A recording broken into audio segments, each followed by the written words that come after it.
Imagine it's literally a snowy, gloomy day, so you and your friends challenge each other to write a ghost story and see whose story is the best. And then you end up writing a story that is so good, it becomes a classic and people read it generations after you. That's literally Mary Shelley. People forget that a story like Frankenstein was literally written by a woman, and there are so many undertones to the story of Frankenstein. And so in today's video, I'm going to explore the story of Frankenstein through feminist theory. Frankenstein explores the effects that happen when you ignore women's importance and their agency, suggesting that when you marginalize or erase the feminine perspective and feminine knowledge, there are catastrophic effects to society at large. In the movie, Victor has a very loving relationship with his mother, and when his mother passes away, he's devastated and left to be with his father, who doesn't give him the same kind of attention. So at a young age, Victor lost that woman in his life that would give him the love and nurture that a young child would need. And so he becomes obsessed with the idea of bringing the dead back to life. Victor's obsession with this creation is rooted in his own ego and his own idea of what it means to create life. And in doing so, he completely dismisses the fact that in order to create life, you need two sources. It doesn't just come from one place. You need a woman and a man. You need both those reproductive parts in order to create life. But he tries to defeat nature and the way that things are meant to happen by creating life himself, by attempting to create life himself. He's completely dedicated to doing this on his own. He doesn't bring in any other brains, any other sources. He just gets right to work on his own. And this is dangerous because, as we know, in any scientific study or in any experiment, you always need to have what's called peer evaluation. You need to pass through a certain ethics test. You can't just come up with an experiment and execute it all on your own. There are different people that need to be involved to greenlight it. But again, Victor isolates himself and gets right to work without considering what would happen next after this creature is made. What are the next steps? What does it look like should his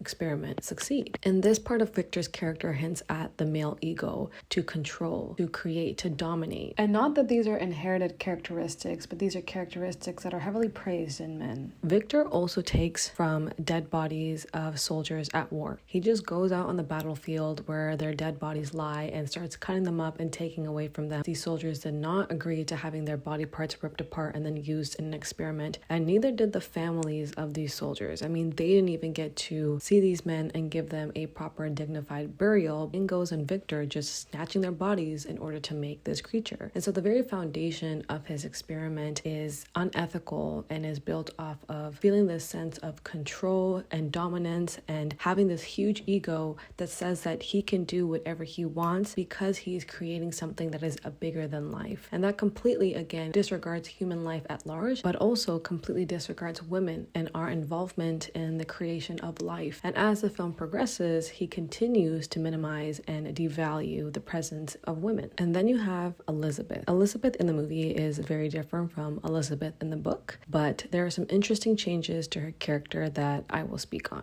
Elizabeth is incredibly intelligent, and that is what Victor is drawn to. She's beautiful. She's also very bright. And Elizabeth can see that in Victor as well. She's also intrigued by his intelligence, but what Elizabeth can immediately identify in Victor is his ego, and that causes her to completely dislike Victor. She can admire his work and admire his intelligence, but she absolutely cannot stand the kind of person that he is. I will forever place the camera in a position where it's just so unflattering. Anyways, once his creation comes to life, Victor is immediately concerned with being able to control the way the creature acts. He takes the creature downstairs, chains him up, which is already so inhumane, and insists that the creature just learns quickly. That's what Victor expects, is that he would have the same intelligence as him, and he doesn't even bother to have any patience or care and nurture when he's trying to teach the creature. He's just like, broski, why can't you learn faster? Why don't you know the things that I'm trying to teach you? Why is it not just clicking? And then in comparison, you have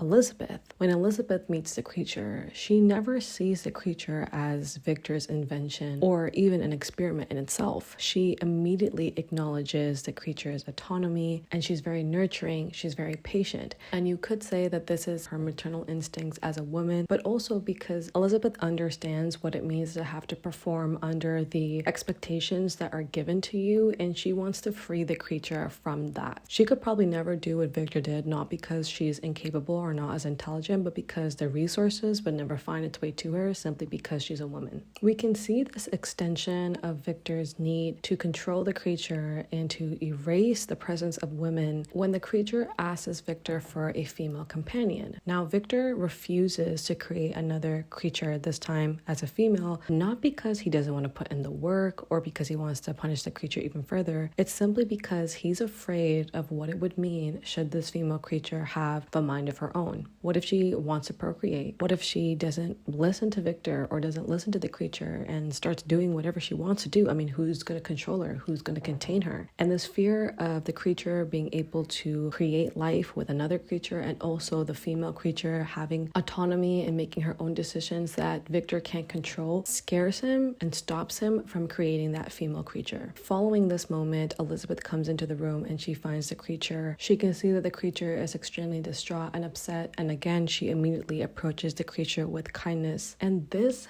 bothers Victor, not because he's jealous of the fact that the creature is getting her affection, although that could also be part of it. Victor is jealous of the fact that Elizabeth understands his creation better than himself. He's upset that her intelligence surpasses his, and so he's further compelled to destroy the creature, and in doing so he puts Elizabeth in danger and ends up shooting her because his aim is garbage. Elizabeth being able to understand what he created better than him and have a connection with the creature the way that he can't seem to do so takes a huge hit at his ego. Again, you have to remember that Victor's experiment was a one-man band experiment. There was nobody else involved. So the fact that now that his experiment has come to life, the creature is alive, it's a real thing, and he can't have the creature act the way that he wants to, but Elizabeth seems to be able to connect with it, really rubs him the wrong way, because she's able to continue on with his experiment and he can't. He just sees his experiment as a failed project, but she's actually able to take it to the next step, and that was never part of Victor's plan. It is a very humbling moment for Victor. He starts to understand the mistakes that he made and his mistreatment towards the creature, but what Victor fails to see is how his dismissal of women and women's intelligence, women's autonomy, is part of the reason why he got to this point that he did. In trying to create something that has to be created with the involvement of women, doing so completely on his own, he surpassed all the questions that would come up, which is how would this creation continue to live on? What would happen next? He doesn't take Elizabeth's intelligence seriously enough. He could have avoided all this destruction, all this heartache, and even his own death, and had a relationship with the creature from a long time ago. Had he just listened to Elizabeth, I mean, her perspective could have completely changed the trajectory of how this experiment would have continued to go on. I really do love the story Frankenstein because I think in such a subtle but effective way it comments at large at what happens when you dismiss women from conversations where they should be involved, whether that's in scientific experiments, whether that's in politics. You can't go about society and run a society without women's contributions. And if you try to erase and eradicate us from those circles completely, you will almost always be met with destruction and catastrophe. And that's exactly what happens in Frankenstein. Thank you guys so much for watching this video. If you have seen Frankenstein and you've read the books as well, let me know what you think about the differences. Let me know what you think about the movie at large. If you have not subscribed already,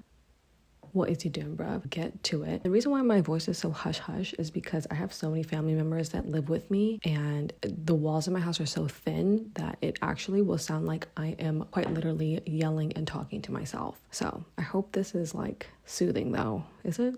I don't know. But anyways, thank you so much for watching. Leave a comment down below, like this video, and I will see you in the next one. Bye.